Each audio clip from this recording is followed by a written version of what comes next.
for a Razzie. Yeah, it was. Yeah, it's not. It's I do love definitely that. I do not love his that. best I work. do love that this movie did win Razzies and Oscars on the same weekend. Well, why not? I mean, that's what you do, right? They fight, obviously. Yeah.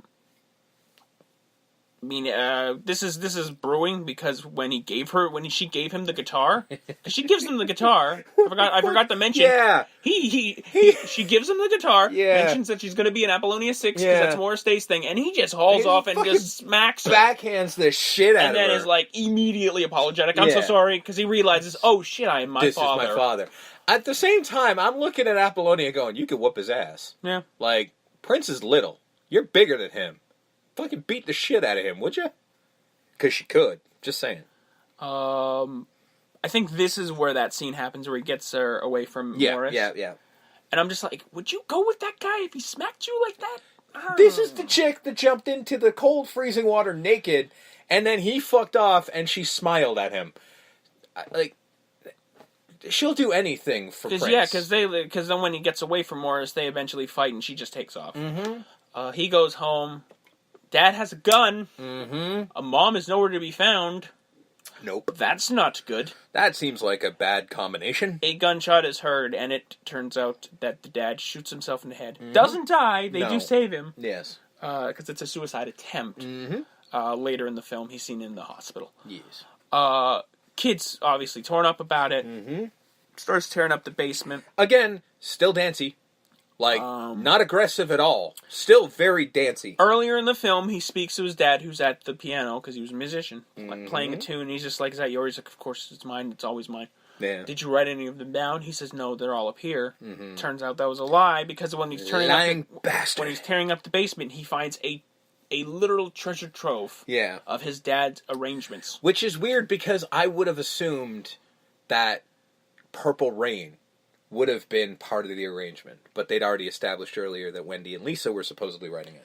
Like, that would have been the coda I would have expected. Yeah, because during the scene, he gets, like, he picks up the tape that Wendy and Lisa, I think, have been trying to give him this whole time. Yeah. And it's the melody, the music for Purple Rain, and he gets a piano, and then he basically takes it, reworks it, and turns it into a Prince song. Yeah, writes Purple Rain. Writes Purple Rain. Yeah. Time to play the bird. Mm-hmm. This is the night where the kid has to show it, or go. Mm-hmm. So they play the bird. It's great time. Yep. They get off stage. They taunt the kid by saying, "How's the family?" Ah! And then they just leave. But immediately, they all the time leave. But Morris Day kind of hangs in the hallway, and he kind of just goes, "Ooh, fuck." You know what? Yeah, that might have been dickish. You know what? I'm a giant dickhead, but that even for me, that was too far. Yeah, like he's not trying to be the villain. Or more so, it might be that people might think that this is real. So let's not have Morris Day be the world's biggest shithead when we're trying to sell an album. Yeah. So he hangs back in the hallway, and it is conveyed not through lines, just by the look of his face, like, oh, okay, that was too far. I fucked that up. That one was too far. This was fun until I said that shit. Yeah, that one's too far. Mm-hmm. So he proceeds to play Purple Rain. Bring the fucking house down. One of the greatest songs ever written. Absolutely. It's 8 minutes of just amazing. Yeah. Both music and lyrics. Beautiful. Just if you've never heard Purple Rain, go listen to it and then come back, because you need that in your life. If you've never heard it, it will be your favorite song. I had because like I said, I cleaned in a building where he was. I got to hear Purple Rain live, which was amazing. I wish I could. Best part about that story was those 2 nights. Mm-hmm. The entire back of the house of the building was changed to purple lighting. Because that's what Prince wanted. Because I asked, like, what's with the... He's like, that's what Prince wanted. I'm like, sounds about right. It's kind of weird that you had to ask that question. Yeah, I'm just like, okay. I should have walked back and went... I would have walked back and went, well, this is Prince's doing, huh? Yep. It looked good, though. I'm like, God, guy's got taste. I mean... Purple works for the man, I ain't gonna lie. Purple's a great color on it. So his intention was to play Purple Rain, fucking tear the house down. And then just walk away. And literally, he got off stage, ripped his guitar off, pushed through all the people who are congratulating him on doing that song. Mm-hmm. He gets on his bike, and he's about to, like, take off, and, and he hears the crowd, and he's just thinking, like, Okay, well, I gotta be I gotta do it for them, too. I can't just do it for me, so he gets back on. This is also your answer as to whether, it's in order as Purple Rain is the last track on the album, as it should be. Yeah. So he gets on, he goes, gives an encore, he plays Die For You and Baby I'm a Star, as we're seeing intercut footage of him visiting his dad. Yeah. And him and Apollonia putting his dad's music together in like some sort of book. Yeah. I'm assuming just to keep it for prosperity's sake. And that's the film. It ends with those two songs. Like as soon as Baby I'm a Star, boom. We're done. Roll and credits. then the credits is just a mishmash of all the songs from Purple Rain. Yeah. Yeah, it's a little similar to last week, as in this is more of a music video than a film, but this movie does have an actual movie in there. Yeah. At least a little bit more than Crush Groove did. There's some more notes I have for the flick. Morris only says a total of 13 words to the kid, and the kid never says a single word to Morris. I never noticed, but it's true. Yeah, because he stays silent for most of their meetings. Yeah, and then that meeting where he Batman's in, saves Apollonia, he doesn't say a word. He doesn't say a word. Yeah, no. But apparently that was the original. I think in the original script where he just sort of hauled off and fucked with them. The success of this movie benefited pretty much every division of Warner Brothers. The box office growth helped the film division. The soundtrack sales helped the record division. The home video release helped that one. The promotional videos that on MTV were helping the music video division. It just went... Basically, this was one of the most successful stories of 1984 for Warner Brothers. A few days before the premiere, Prince had a nightmare that Gene Siskel and Roger Ebert, Siskel and Ebert, the TV film critics, he had a nightmare that they despised the film to the point where Ebert was ripping the film apart. And he said, I dreamed that two guys on TV were reviewing the movie and the fat guy was tearing it up. That doesn't help by saying the fat guy. Well, I mean, in all fairness, at the time, they were, when you didn't know their names, it was literally going to be the skinny guy or the fat guy. Yeah. That's how we knew them back then. But actually, both of them loved the movie and gave it good reviews. So. Yeah, it's one of those films where it doesn't have the greatest reviews, but it does have a lot of good ones. But but it's one of those things, once you see what kind of film it is, it's kind of hard to shit in its mouth. It's kind of like, well, what are you going to say? Well, yeah.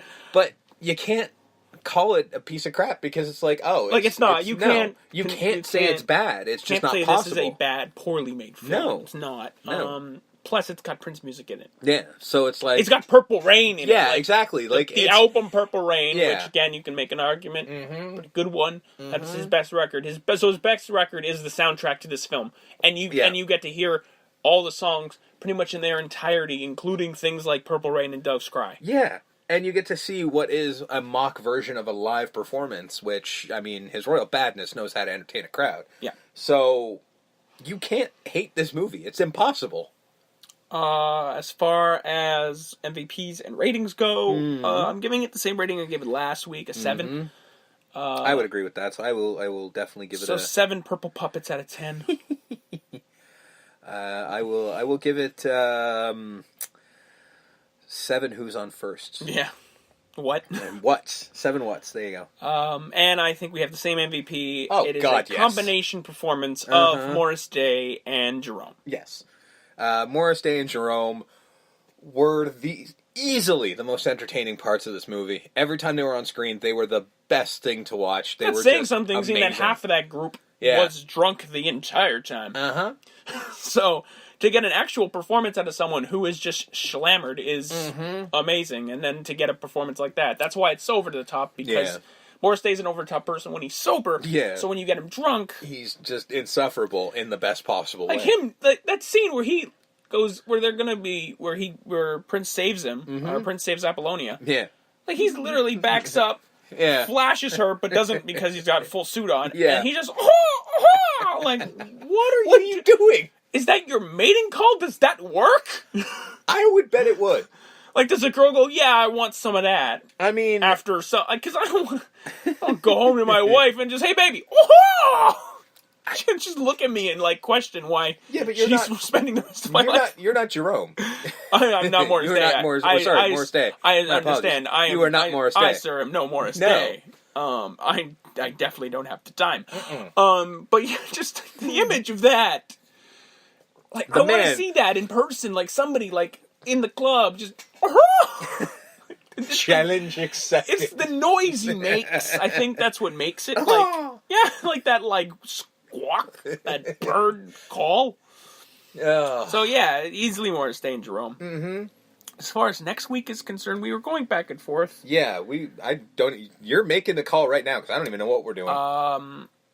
Now, when we started this theme month, we wanted to do not only African Americans on screen, but off screen, director, writer. We kind of slipped up in this one. Well, we didn't do the research on Purple Rain, because you would just assume. So that's our bad. Yeah. Hey, that's our bad. Yeah. At least the cast reflected that. What I do want to do is hopefully rectify that by moving on to next week. Oh, okay. I know what we're doing now. And we're going to jump to, go way back to, April 26, 1995 for Friday. Yes. Ice Cube.